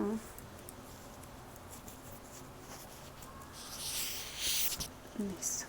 Esta membrana timpánica, bueno, podemos decir que más o menos tiene ese color gris perlado, pero miren que está muy opaco y muy nublado, como en estas partes inferiores. Ese paciente probablemente esté acumulando pus en el oído medio. Al igual que este paciente, que obviamente está apenas empezando a acumularlo, este paciente ya tiene gran compromiso, una otitis media. Esta es una otitis media serosa. Solamente por verla uno ya va dando el diagnóstico, otitis media serosa. Este es un hemotímpano nuevamente. Esta es una otitis media también serosa. Y esta es una otitis crónica ya. No como diferencia que es una otitis crónica porque todas estas estructuras blanquecinas son ya cicatrices. Los pacientes que producen y que generan otitis como este, que se ve tan drástico, tan abombada, ¿qué pasa con el oído medio? ¿Cómo descansa ese oído medio? Si se va a seguir produciendo y se va a seguir produciendo pus hasta que perfore la membrana timpánica, hasta que todo ese pus pueda salir del oído. Entonces los pacientes que sufren de otitis medias crónicas probablemente se les ha perforado y se les ha enfermado tanto esa membrana timpánica que ya la otitis media crónica se ve así con cicatrices. Esto blanco que vemos acá son como cicatrices de la membrana timpánica. además que por ahí se ha perforado múltiples veces. Y a los pacientes que se les ponen las otitis o que les dan otitis medias crónicas a repetición, se les prefiere incluso poner un tubo de ventilación. Esos son los famosos tubos de ventilaciones que se ponen atravesando la membrana timpánica para comunicar una cavidad con la otra, que cualquier cosa que se acumule, cualquier líquido que se acumule, se esté drenando constantemente. Estos pacientes tendrían una hipoacusia. ¿Qué hipoacusia? Acuérdense que tendrían una hipoacusia de conducción. La idea no es tener esos tubos, esas perforaciones. Muchos se preguntarán, pero esas perforaciones de la membrana timpánica, miren esta membrana timpánica perforada, eso ya quedamos sordos de por siempre, ¿no? Generalmente ellos en 3 meses esa perforación vuelve y sana solita, vuelve y cierra. Hay que darle 3 meses al paciente y en cuestión de 3 meses él ya va a volver a escuchar como antes. Mientras, siempre y cuando diagnostiquemos una perforación de la membrana timpánica, hay que decirle al paciente que no le puede entrar nada al oído, ni agua. ¿Por qué? Porque ellos no escuchan bien, entonces son juicios contentos echándose gotas, haciéndose lavados, bañándose en la ducha, entrándoles agua al oído, a ver si pueden destaponar. Y mentiras que es que no es que estén taponados, sino que tienen la membrana timpánica perforada. Entonces, ¿qué pasa con estos pacientes? Si empiezan a meterse y a permitir que les entre agua al oído, las bacterias desde la piel y desde el exterior pueden migrar hasta esa membrana timpánica y pueden entrar al oído medio. Y acuérdense que el oído medio es una cavidad completamente estéril. O sea, nada puede entrar allá, ni bacterias, ni virus, ni parásitos, nada de ningún tipo puede entrar al oído medio. Entonces, si se están haciendo lavados, pues están propiciando infecciones del oído medio. Bueno, hay más tipos de otitis. Todas estas imágenes son imágenes de otitis. Esta es una otitis crónica y ya vieron los hemotímpanos también.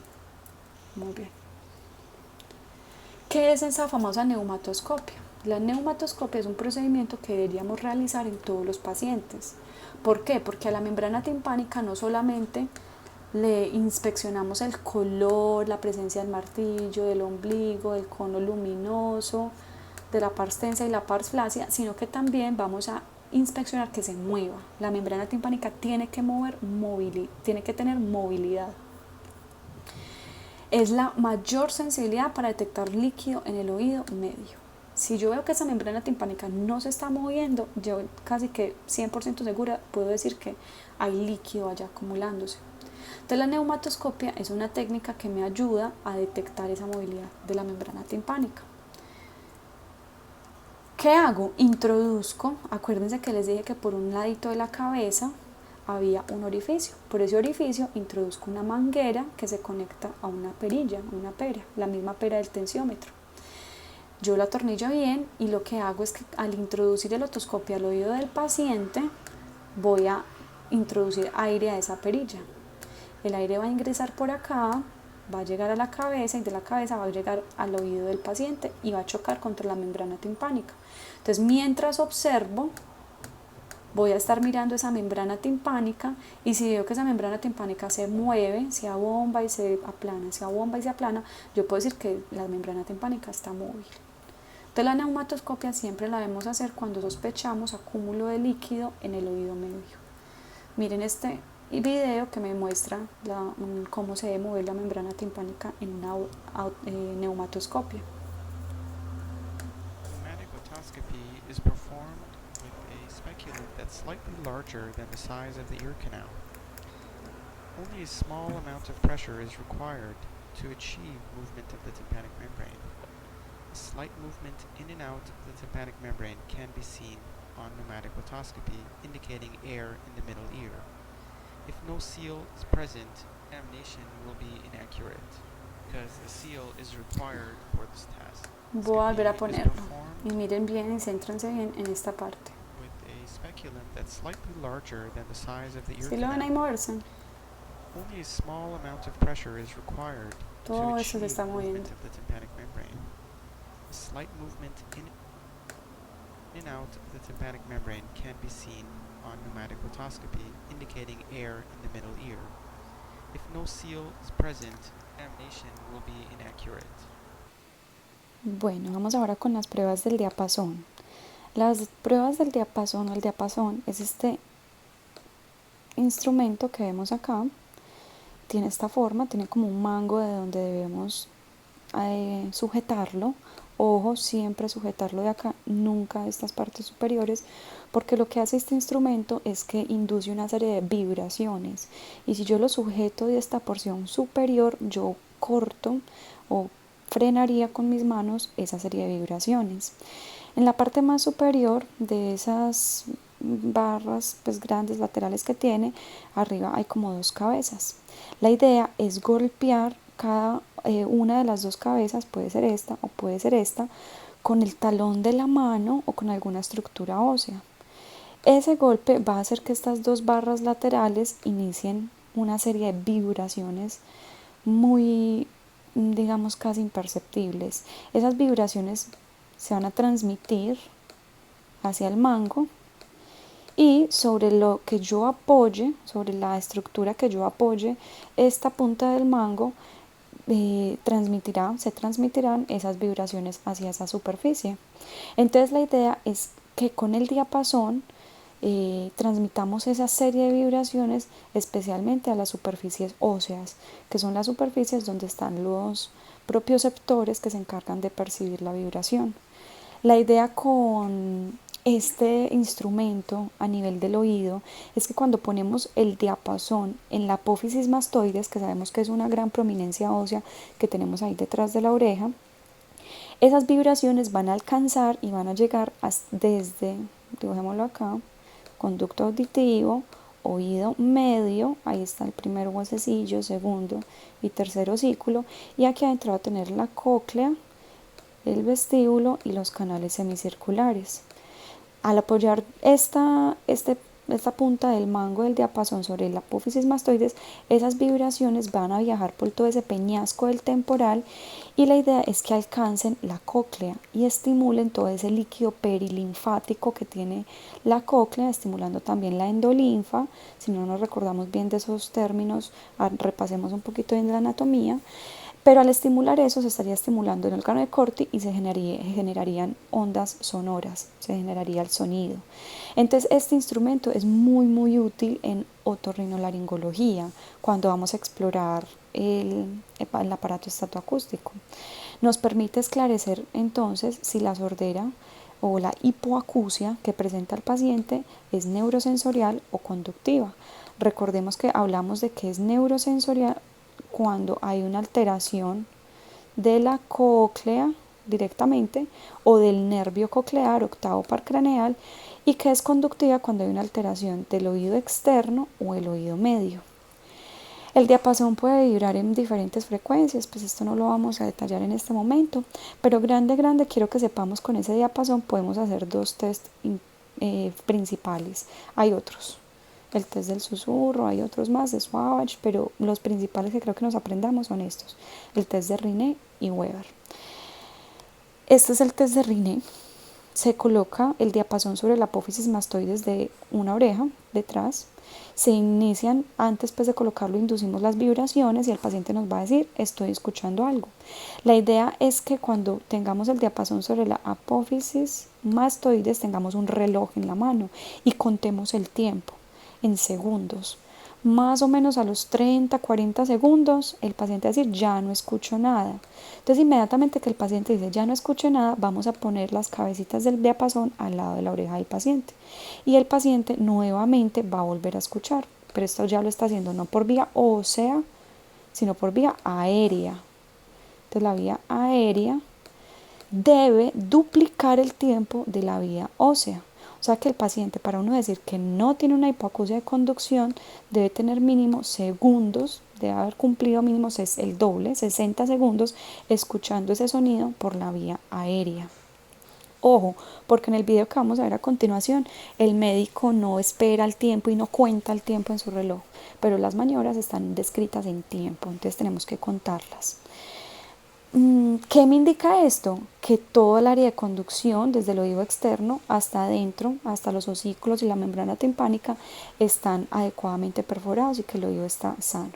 Si el paciente no duplica el tiempo, podemos pensar y sospechar que pronto, por ejemplo, tiene una perforación de la membrana timpánica o que, por ejemplo, tenga un tapón de cerumen. Pueden haber múltiples causas, ya sabemos, sordera de conducción, es lo principal que vamos a sospechar. Hay que hacerlo bilateralmente, primero en un oído, después lo hacemos en el otro oído. También se puede comparar con el examinador. Entonces, por ejemplo, cuando el paciente en la vía aérea dice ya no escucho más, ustedes inmediatamente pónganse el diapasón a ver si ustedes siguen o no siguen escuchando. Eso es como otro truquito para saber qué tan comprometido está el paciente. Las pruebas de Rinne se ponen en la historia clínica como prueba de Rinne positiva. Positiva si la vía aérea duplicó a la vía ósea. Eso es positivo, eso es lo que queremos. Si no lo duplica, lo ponemos en la historia clínica como prueba de Rinne negativa. Bueno, y la prueba de Weber, el test de Weber, lo que hace es que posiciona el diapasón sobre el vértex del paciente o sobre la glabela. Ojo con esos dos términos anatómicos, vértex o glabela del paciente.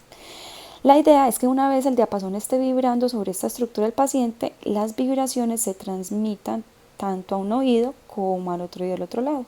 Y el paciente debe escuchar igual por los dos oídos. ¿Cómo debemos consignar el test de Weber en la historia clínica? Test de Weber no lateralizado, porque eso es la idea, que no lateralice. Pero si por ejemplo este paciente hizo una lateralización, él escuchó más en el oído derecho, vamos a poner test de Weber lateralizado a la derecha. Así es que se consigna en la historia clínica. ¿Cómo se interpreta el test de Weber si se lateraliza a un lado o al otro lado? Si el test de Weber se lateraliza hacia un oído, yo puedo sospechar dos cosas en ese oído. O que este oído probablemente tenga una obstrucción o una hipoacusia de conducción, y eso se puede desencadenar fácil diciéndole que se tape el oído. Eso lo hacemos en el laboratorio y nos tapamos el oído. Cuando uno tapa el oído se está desencadenando una hipoacusia de conducción. Inmediatamente vamos a ver que se va a lateralizar hacia ese lado. Entonces acuérdense, cuando ahí desencadenamos hipoacusia de conducción, el Weber lateraliza hacia ese oído. O también podríamos indicar que el oído donde no se está lateralizando es que no está escuchando. ¿Y por qué no está escuchando? Porque de pronto tenga una lesión de la cóclea y del nervio coclear.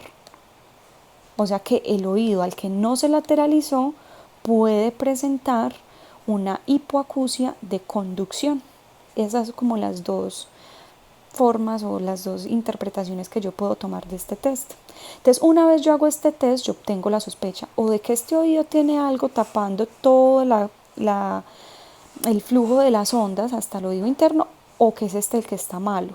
Entonces, ¿yo qué hago? Cojo el otoscopio, que ya conocemos el otoscopio, y con el otoscopio visualizo. Si vi un tapón de cerumen, no es que era que tenías un tapón. Si veo la membrana timpánica perforada, pues ya sé qué era. Pero si no veo nada, pues ya ahí de pronto empiezo a sospechar más cosas, de pronto que tenga algo en el oído interno y así. Vamos con las siguientes, con el video. I'm going to demonstrate the Rinne test first. Strike the tuning fork by placing it into oscillation by striking the heel of your hand and then placing the vibrating tuning fork on the mastoid process of the patient. Mr. Johnson, do you hear or feel anything? Okay, tell me when you stop hearing or feeling. So what about now? So air conduction is greater than bone conduction, and that's normal. AC greater than BC. The examination is conducted in the other ear as well. And do you hear or feel anything? Tell me when you stop hearing it. Okay, what about now? So air conduction is greater than bone conduction bilaterally. The second test is the Weber test. And one strikes the tuning fork and places it midline on the patient's forehead. And the patient is asked, do you hear or feel anything?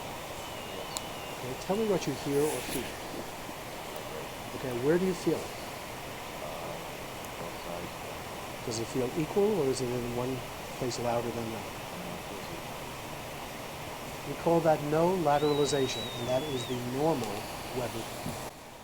Listo, exactamente lo mismo que dijimos y acuérdense con esa primera explicación que les di de la primera parte que hace el señor en el video. Ahora vamos a descartar el vértigo o vamos a diagnosticar adecuadamente qué tipo de vértigos hay, porque acuérdense que les dije que habían dos tipos, un vértigo central, que el problema del vértigo central, que es el sistema nervioso central, es que tuviéramos un infarto cerebral, que el cerebelo se estuviera infartando, u otras estructuras, o periférico, y el periférico, recuerden que dijimos que es pues como de mejor pronóstico, no es tan severo y que es específicamente por una inflamación del vestíbulo, de los canales semicirculares o del nervio vestibular, que también es el octavo par craneal. Entonces son dos vértigos completamente diferentes, pero ojo, a uno hay que ponerle mucho cuidado y al otro pues también hay que ponerle mucho cuidado, pero tiene mucho mejor pronóstico. Entonces estos son los que hay que estirar el ojo, hay que mirar muy bien para poder diagnosticarlos bien y ser oportunos con el tratamiento. A esos pacientes hay que correrles. Hay una maniobra que me ayuda a diferenciar inicialmente esos dos, que es lo primero que queremos hacer. Y esa maniobra se conoce como la maniobra de Hintz. Hintz tiene 3 submaniobras o está conformada por 3 maniobras. La primera son los impulsos cefálicos, son muy fáciles estas 3 maniobras. La segunda es la valoración de los nistagmos, que ya vamos a ver qué son nistagmos. Y la tercera es la prueba de desviación o inclinación ocular, una maniobra también muy fácil. Vamos a verlas en video, que acá no las explican demasiado bien. Jerk back to looking at your eyes. This is called a corrective saccade and will only happen in one direction, so be sure to test both sides. If there's a normal vestibular ocular reflex, then the 8th cranial nerve is not affected, and your exam is very concerning for a central cause of vertigo. However, if the reflex is not working and you observe a corrective saccade, then you are reassured that the cause of the vertigo is likely peripheral, but you still must continue with the 2 other components of the Hintz exam to be 100% sure. Again, please note you should not apply this test to patients who have episodic vertigo or are no longer symptomatic or do not have nystagmus. Here's an example of a patient with vestibular neuritis and therefore the head impulse test showing a corrective saccade. Notice that when the patient's head is moved quickly towards the left side, you see a corrective saccade, but you don't see it in the other direction.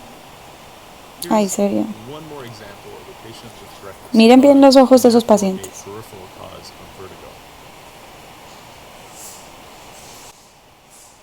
Ahí está, ahí movido. Listo, es muy fácil de ver. A ver, yo pauso y les explico. Entonces, hay que decirle al paciente que centre la mirada en la punta de nuestra nariz. Nosotros somos los examinadores y le decimos, míreme la punta de la nariz.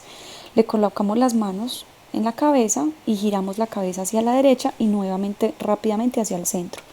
Si un paciente está, digamos, bien, siempre la mirada debe estar fija. Si yo muevo la derecha otra vez al centro, o sea, de la izquierda y nuevamente al centro. En el vértigo periférico, la mirada se pierde. Entonces, cuando ustedes vean que la mirada se corrige, ay, me movieron la cabeza muy rápido y se me perdió la punta de la nariz y volví a corregir para volver a buscar la punta de la nariz. Cuando ustedes vean eso, uno reconfirma que es un vértigo periférico. Eso se ven los vértigos periféricos. Vamos a volver a ver, fíjense en los ojos de los pacientes. Jerk back to looking at your eyes. This is called a corrective saccade and will only happen in one direction, so be sure to test both sides. If there's a normal vestibular ocular reflex, then the 8th cranial nerve is not affected, and your exam is very concerning for a central cause of vertigo. However, if the reflex is not working and you observe a corrective saccade, then you are reassured that the cause of the vertigo is likely peripheral, but you still must continue with the 2 other components of the Hintz exam to be 100% sure. Again, please note you should not apply this test to patients who have episodic vertigo or are no longer symptomatic or do not have nystagmus. Here's an example of a patient with vestibular neuritis and therefore the head impulse test showing a corrective saccade. Notice that when the patient's head is moved quickly towards the left side, you see a corrective saccade, but you don't see it in the other direction. Here's one more example of a patient with corrective saccade and therefore a peripheral cause of vertigo.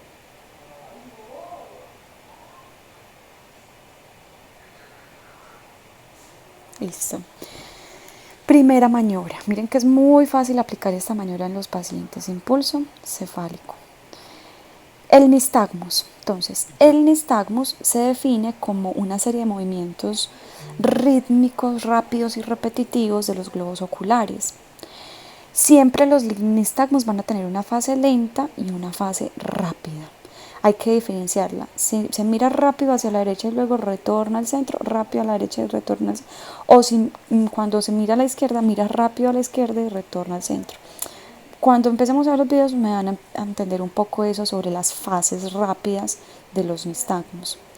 Entonces, vamos a ver qué es lo que tenemos acá. Ahí.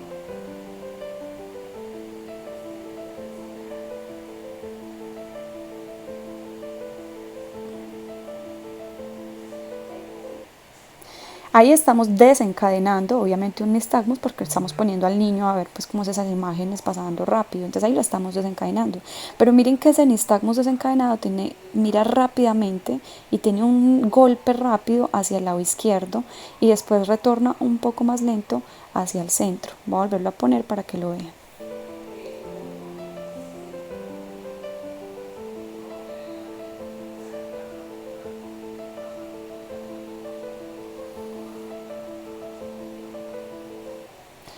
Listo, miren que ese ojo siempre está como golpeando hacia el lado izquierdo. Esa es la fase rápida. Tiene una fase rápida y eso hay que definirlo. Nistagmus con fase rápida hacia la izquierda. ¿Qué pasa con los nistagmus? Ellos pueden, por ejemplo, ese que vimos ahí es definido como un nistagmus horizontal porque se da en el plano horizontal, pero también puede ir de arriba hacia abajo o también puede ser rotacional, cuando el globo ocular rota dentro de su mismo eje. Vamos a ver en este video cómo es que se evalúan bien esos nistagmus y cuáles nos indican cuáles son de origen central y cuáles serían vértigos periféricos. Component of the Hintz exam is evaluation for nystagmus. Ask your patient to look slightly to the left and then slightly to the right and look for direction changing nystagmus. The key here is not to have your patient focus on the finger because that can suppress the nystagmus. When evaluating nystagmus, the fast component of the beating is what determines the direction. Look for bidirectional or vertical nystagmus. Presence of this type of nystagmus points to a central cause of vertigo, meaning stroke. Here's an example of a unidirectional nystagmus, which is reassuring. Notice that the fast phase of the beating is always towards the left, no matter which direction the patient is asked to look. This patient has a unidirectional nystagmus and was diagnosed with vestibular neuritis, as the other components of the Hintz exam were also reassured.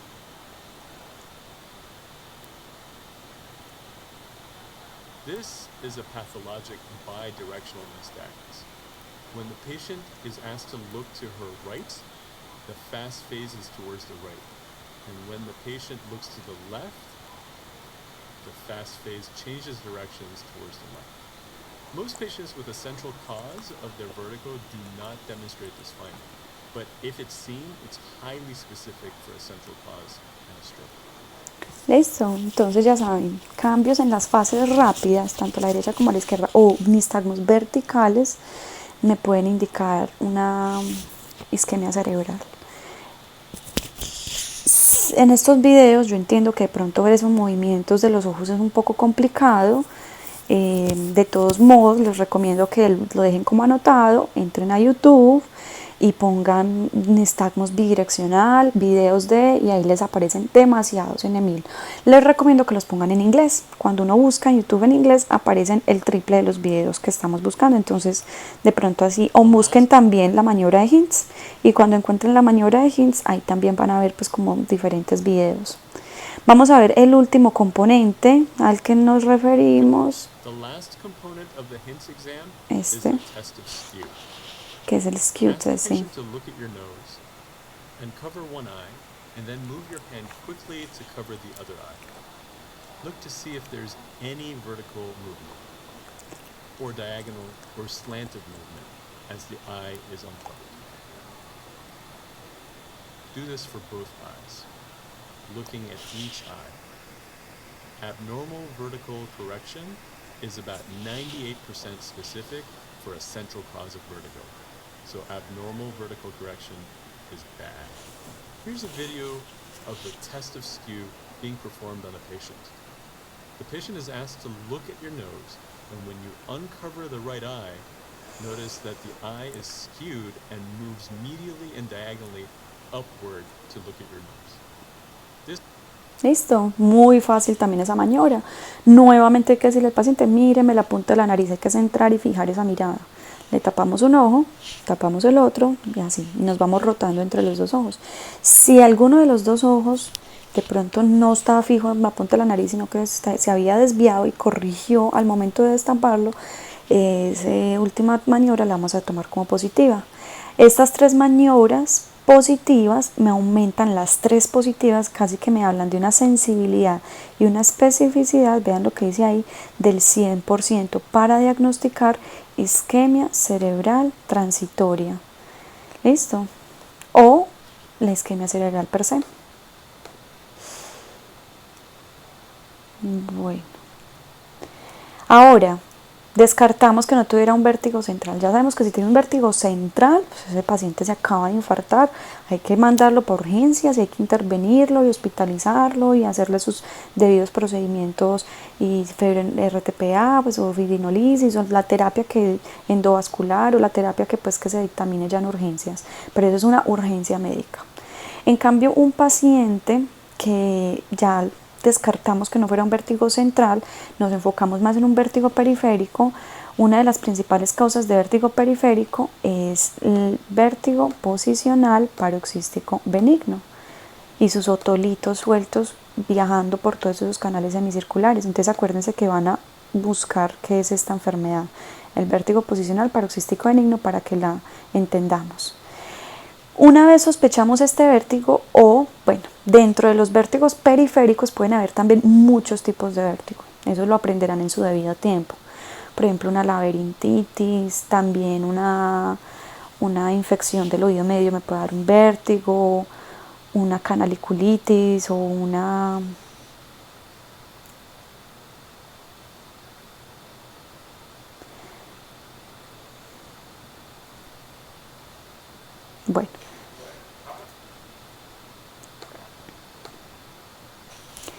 Bueno, ya diagnosticamos que no era antes el vértigo periférico. Por último, cuando entonces ya tenemos la certeza de que es un vértigo periférico, acuérdense del vértigo posicional paroxístico benigno, que es una de las consultas que vamos a tener. La mayoría de vértigos periféricos son estos, pero hay muchos otros tipos, muchísimos otros. Pero el principal es este, entonces ustedes se los aprenderán en su debido tiempo. Por el momento, para que nos empecemos a familiarizar, lean al menos sobre esta enfermedad. Y para yo diagnosticar dentro de todos los vértigos, que es específicamente un vértigo posicional paroxístico benigno, existe unas maniobras, como la maniobra de Dix-Hallpike. Esa maniobra de Dix-Hallpike me examina la presencia de otolitos, que si leen la enfermedad van a entender que son los otolitos, van a entender que es esa enfermedad, que son esos otolitos. Esta enfermedad me involucra otolitos libres y presentes en el canal semicircular posterior. Entonces, ¿qué maniobra desencadeno yo en el paciente para decir, sí, es un vértigo posicional paroxístico benigno con otolitos en el canal semicircular posterior? Esta maniobra de Dix-Hallpike la vamos a ver acá, es muy sencilla.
Listo, entonces miren que es muy sencillo, girar la cabeza de la paciente 45 grados a la derecha, rápidamente acostar a esa paciente, dejar el cuello colgando así como lo ven de la camilla, otros 45 grados de hiperextensión posterior y esperar con el tiempo. Miren lo que está haciendo el médico, está contando el tiempo en el reloj, unos 30 a 45 segundos. Si durante esa maniobra la paciente dice me estoy mareando, o sea, presenta síntomas o aparecen nistagmus, yo considero la maniobra de Dix-Hallpike positiva. Por eso hay que decirle a la paciente, señora, puede que se maree, manténgame los ojos abiertos, no me los vaya a cerrar, no se preocupe, no se va a caer de la camilla, yo voy a estar acá, yo la voy a tener en caso de que se maree, y se le explica la maniobra porque puede ser donde si tenga un vértigo posicional paroxístico benigno puede ser muy incómodo. Miren que se hace hacia el lado derecho, ahí estaríamos examinando el oído derecho, pero también después paramos a la paciente y llevamos la cabeza, giramos a 45 grados, pero sobre el lado izquierdo para examinar el oído izquierdo. Recuerden, tenemos dos oídos, o sea que hay que examinar tanto el oído derecho como el oído izquierdo. Si esa maniobra es positiva, inmediatamente yo debo corregirla, o sea, reposicionar y sacar todos esos otolitos de ese canal semicircular. ¿Y cómo lo saco? Con esta maniobra. O sea que la maniobra de Dix-Hallpike es una maniobra diagnóstica, mientras que la maniobra de Epley es la maniobra terapéutica. Inmediatamente yo diagnostico, inmediatamente brindo el tratamiento. Entonces miremos cómo se haría el tratamiento.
Cada posición, ojo con lo que está diciendo ahí, cada posición se mantiene 30 segundos. Cabeza hacia un lado, hacia el otro, gira el cuerpo para que esté mirando boca abajo como al piso. Se sienta y hay que mantenerla sentada 30 segundos más. ¿Listo? La última maniobra de ella es dejarla sentadita 30 segundos. La maniobra de Semont me ayuda también como manejo terapéutico. Al igual que en la de Epley, es situar al paciente en la posición de Dix-Hallpike que provoca el vértigo.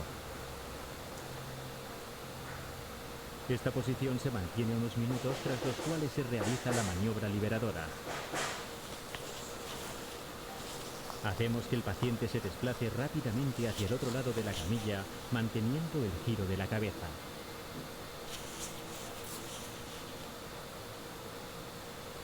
Al realizar este movimiento, el conducto semicircular gira sobre sí mismo y las partículas se desplazan hacia la salida del canal, dando lugar a una corriente ampulífuga, de forma que si el movimiento es correcto y la maniobra tiene éxito, aparece un nistagmo en el mismo sentido que el anterior.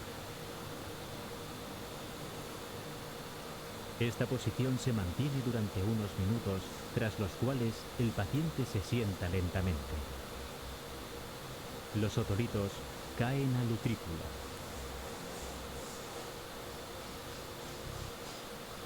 Listo, mejor explicadas no pueden estar esas maniobras. Vamos a ver las dos últimas. Está el roll test, que evalúa el canal semicircular lateral, y la maniobra de Lempert, que es la maniobra para corregir ese roll test. Entonces miremos primero la maniobra de roll test. Ay, ay, ay.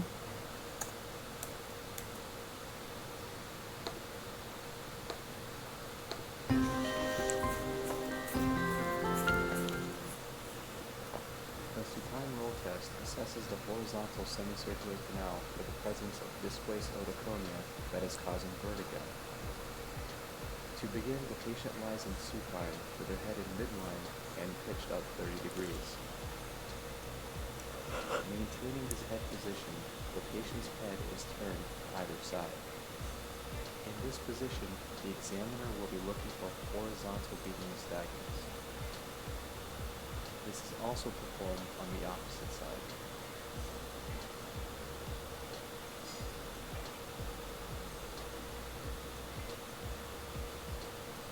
Depending on the direction and duration of the beating, various conclusions can be arrived at.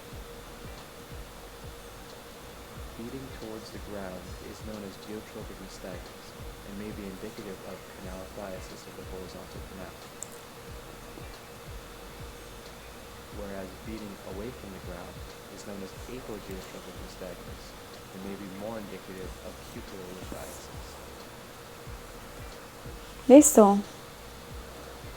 Sencilla la maniobra. 30 grados, el paciente con la cabeza inclinada, la giramos hacia un lado, esperamos 30 segundos, la giramos hacia el otro y miramos si en alguna de las dos direcciones se desencadenan nuevamente los síntomas.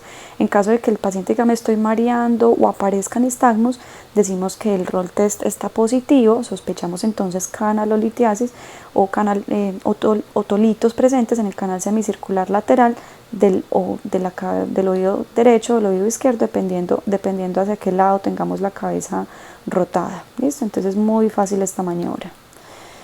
Y la última, la maniobra de Lempert.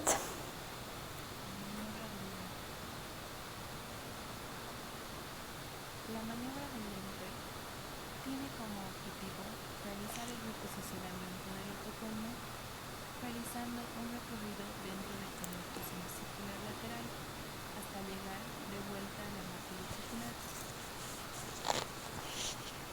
El paciente se encuentra en decúbito supino, con la cabeza en lateralidad al lado afectado. Se gira la cabeza del paciente 90 grados hacia el lado no afectado. Se observa si hay presencia de un nistagmo y se espera entre 15 a 30 segundos en esa posición. Se le pide al paciente girar su cuerpo hasta llegar a la posición boca abajo. El especialista debe sostener la cabeza. Mantener en esta posición de 15 a 30 segundos. Se le pide al paciente colocarse en decúbito lateral, girando la cabeza a 45 grados y mantener esta posición de 15 a 30 segundos. Y como último movimiento, colocarse en decúbito supino. Extremadamente fácil estas maniobras. Entonces miren que es el mismo paciente, empezamos con la cabeza mirando hacia el lado afectado, por ejemplo, entonces esta paciente tendría el lado derecho afectado, giramos la cabeza al lado contrario, luego boca abajo, luego al otro lado nuevamente y luego mantener la boca arriba. Y créanme que estas maniobras, por más sencillas que se vean y más burdas que se vean, créanme que son increíblemente aliviadoras para estos pacientes. Tener un vértigo posicional paroxístico en himno es muy incómodo. Uno no poder mirar hacia la derecha o hacia la izquierda porque inmediatamente uno va a sentir que se va a caer al piso y que todo el mundo se la va a ir encima, es una sensación que realmente agobia pues a los pacientes. He tenido varios pacientes con este tipo de vértigo y realmente es que son muy sintomáticos. Entonces aplicar la maniobra en el consultorio con una sola maniobra que uno haga alivia demasiado los síntomas de este paciente, entonces apréndanselas muy bien y ya uno le enseña al paciente para que lo siga haciendo en la casa mientras vamos haciendo pues como otros exámenes o vamos dando otro tipo de tratamiento médico. Pero ojo que estas maniobras son básicas, entonces todas se las tienen que saber a la perfección. Ahora miremos este examen físico, un ejemplo de cómo sería el examen físico, cómo lo escribiríamos en nuestra historia clínica. Se observa una adecuada implantación del pabellón auricular, sin alteraciones anatómicas, de igual forma tracción del pabellón. Entonces miren que hicimos la inspección y vimos que todo lo que encontramos estaba normal. Palpamos, entonces a la tracción del pabellón y palpación de la apófisis mastoides indolora. A la autoscopia se observan ambos conductos auditivos sin lesiones y membranas timpánicas íntegras color gris perlado y con presencia de cono luminoso, o sea, kinetoscopia completamente normal. Prueba de Rinne positiva bilateral y Weber no lateralizado, o sea que esas pruebas de diapasón también están normales. Dixon-Pike positivo para el canal semicircular posterior. Entonces yo al final pondría diagnóstico, paciente con vértigo posicional paroxístico benigno, y después pondría tratamiento o plan a seguir, dos puntos, realizo maniobra correctora o maniobra de Epley o Lempert, pues ya las conocen ustedes. Y así terminamos el examen físico y oídos.